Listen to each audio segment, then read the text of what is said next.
Huh? Ah! Yo, what's up? We back again. So in this video, we talking about my Dark Eldar army, Warhammer 40K, the Drukhari army. That's what they call it in the new 8th edition. They're calling them the Drukhari now, but they were Dark Eldar. The Eldar race is the futuristic race, basically, of elves. Elves in the year 40,000, basically. So Dark Eldar have a pretty rude history, pretty mean, really. And what it comes down to is they're all like evil to a large degree, and they have to feed off of the pain and suffering of others in order to like restore their own essence, basically.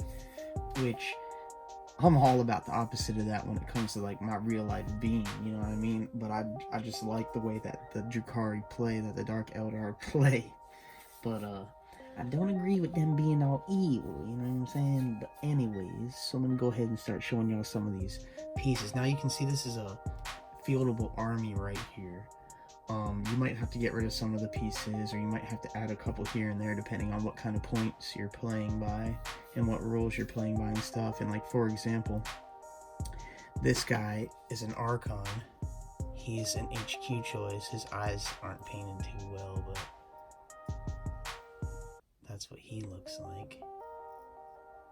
This is one of the older models, one of the more retro models. So he's an Archon, and he's an unpainted Archon.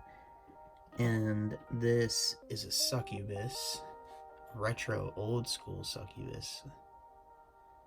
Might be a Beastmaster. I'm pretty sure she's a succubus. Anyways, those are HQ choices, and you can only have so many HQ depending on what size armies you're playing and stuff like that. So in order to field this army, we would probably have to take one of the Archons out and maybe the succubus or something. But anyways, these are troops. These are Cavalite warriors. These are your basic troop choices. Here's more of them. Here's more of them. Now for the Cavalite warriors, I've got them. You can have one per squad, can be like your, essentially your captain or your sergeant, so you pay a little bit more for them. And it gives them a little bit extra ability. Let's see, they call it the Sybarite or the Dracon, depending on how you're playing your cabs. Now, I've given them the Splinter Rifle here as the upgrade. No, the Splinter Rifle is the regular weapon, my bad. This is the Splinter Cannon. And the reason that's so dope is because it's got a salvo 4.6, and what that means is a salvo is if you move, it's two numbers. The first number is the number of shots you can shoot if you move. The second number is the number of shots you can shoot if you're standing still, if you don't move. So one of these can get off 6 shots. I believe the range is 36 inches, and they're poisoned, which means, well, before, I don't want to get too deep into the details on this. I really just wanted to show you the army. So I painted all these guys and flocked them myself, and I didn't put a whole ton of time into them. I put a decent little bit, but not too much. I think I've got like 5 colors on each one or something like that. You see a lot of purple because purple's my thing. That's my ish.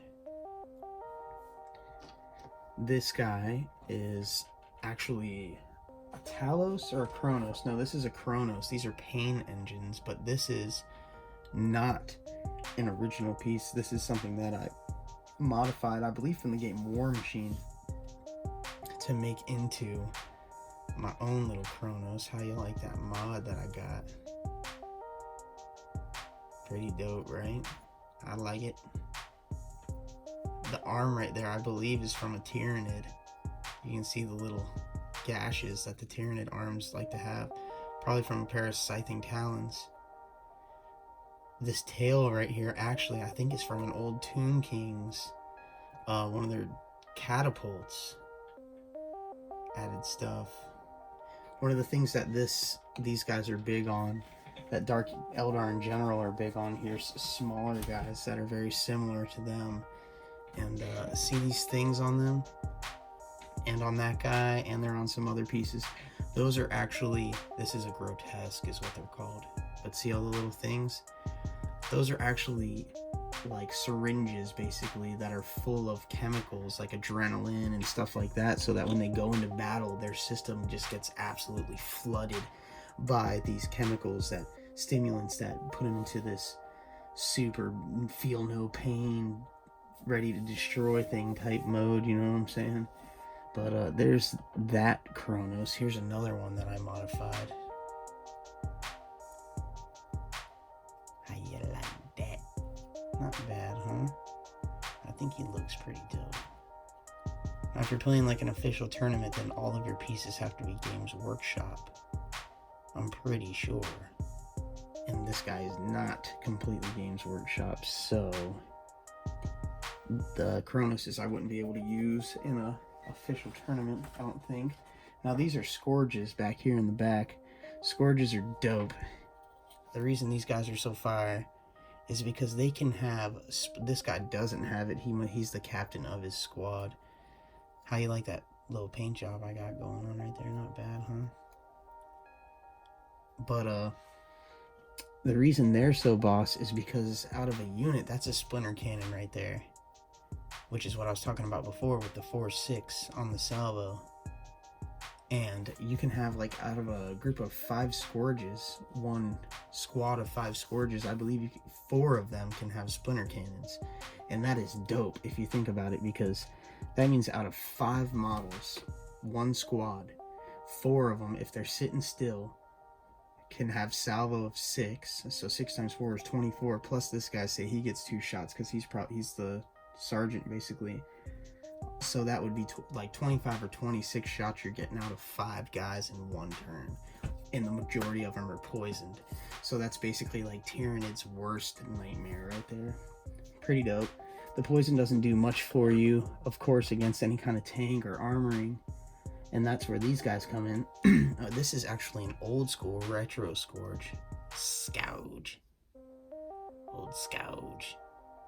And they've got heat lances, most of them. And the heat lance, that's for taking out your tanks and stuff. But then we also have Drazar here. Drazar is a Dark Eldar, or Drukhari, whatever you want to call it, hero. And he is beast. Let me show you. Let me show you. Are you right, Drazar? Here's Drazar in the Codex. This is the, let me turn the light off so you can see a little something. Here is the Dark Eldar Codex.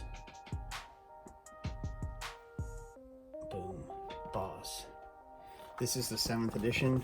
Otherwise, if it was 8th, it would be basically the same exact picture, but it'd say Drukhari right here instead of Dark Eldar. But this is Drazar. Master of Blades. See, he's 190 points by himself. Boom, look at him. Awesome. It tells a little history of him right there in the corner.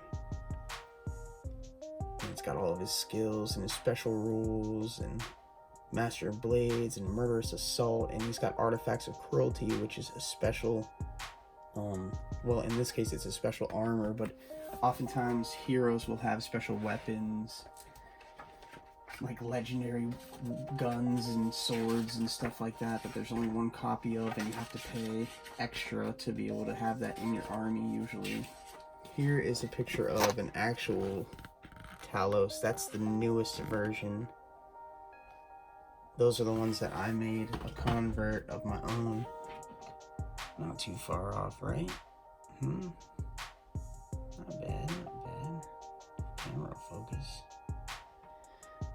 But, yep, so that right there is my Drukhari army. Pretty dope. These guys are beast mode. I love them.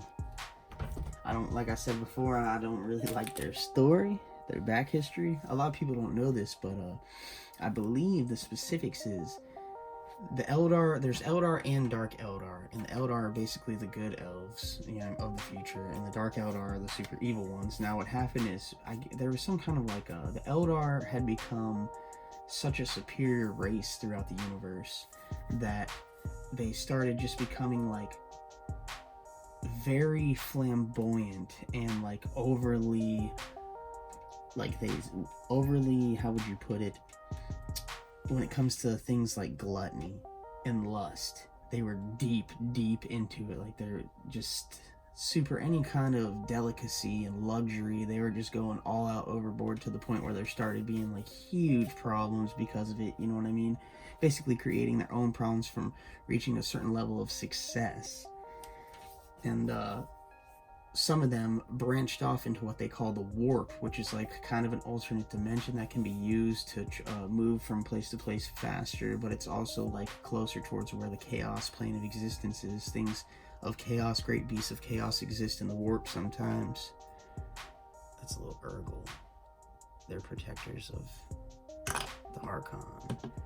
But so there was some Eldar that were in the warp. I believe this is how the story goes. There were some Eldar that were in the warp, and they were in the warp because there was a city there that they created, and they were in the warp at the time that the greater demon, not the greater demon, but the actual god, the chaos god, Slaanesh, I think it was, or was it Tzeentch? I think it was Slaanesh, was born.